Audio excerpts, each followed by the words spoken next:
Okay, let's talk about dealing with feelings. Today I want to talk about a subject that underpins and feeds into everything that we cover in Calm People and My Internal World. It's our feelings. In this period of lockdown, it is likely that we will be dealing with the whole range of feelings. And our data in My Internal World shows us that 69% of the people using the system are challenged in this area. So let's get stuck in. There are 6 core feelings that we reference. These are happiness, the one that we seem to be seeking or were certainly encouraged to seek. Anger, not the one to celebrate apparently. And then we have our feelings of vulnerability, these being sadness, hurt, fear and shame. And all of these 6 feelings, these are the feelings that we are hardwired to feel and to express as soon as we are born. Now, early on in our lives, though, we learn through the reaction to our feelings and the role modelling of others that open expression of these feelings is not really welcome, and we learn to hide our feelings. Some of us learn to bury them so deep that we're not really aware of how we're feeling from one moment to the next. Now, that doesn't mean that we do not share how we feel or how we're feeling. We do, sort of. By using words that are designed to communicate how we're feeling without completely acknowledging how we're feeling. They leave some wiggle room, some interpretation. These are what we call our emotive words. So when I'm angry, I might express that I'm feeling frustrated or cross because that's more socially acceptable. When I'm scared, I might refer to that as feeling stressed or nervous, again, because admitting that I'm actually scared is, well, it's scary.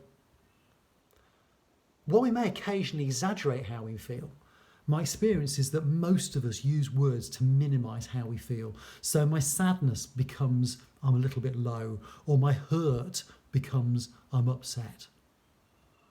And many of us are so good at dodging the how you feeling question that we will never ever truly reveal how we are feeling, and instead we stick rigidly to the good, all right, or fine line. So why is this? We have 6 perfectly good feelings. Why not express them all whenever we want to? Well, our culture doesn't really value that.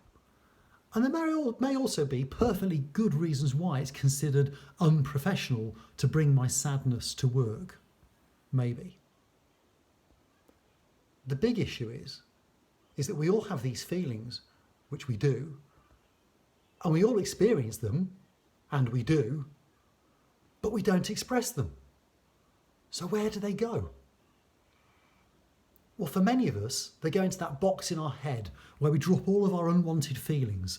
That's the one which we seal with parcel tape. We stick a note to the box labelled to deal with later, open brackets, hopefully never, close brackets, and they get thrown to the back of our mind where we hope that they will disappear. But they don't.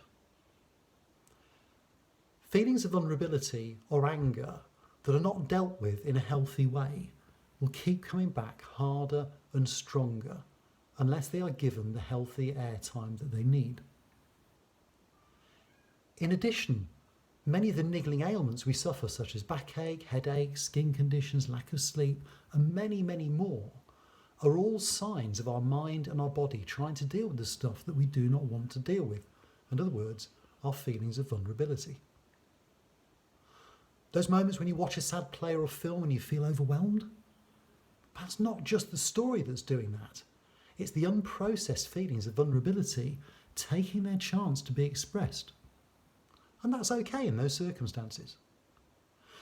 But if you want to continue through your life playing the game of when will I next be overwhelmed, then simply don't bother being aware of and expressing your feelings. So how can you have a healthy relationship with your feelings? You can try talking to someone, preferably someone who will listen non-judgmentally, who won't try to take over and make it about them or rescue you. Simply someone who will listen. That's what we pay counsellors for. Want the DIY alternative? Regularly download your feelings into a journal. The act of writing takes these unwanted feelings of vulnerability onto the page and out of your mind, leaving the positive, solutions-focused part of your mind the space to work properly.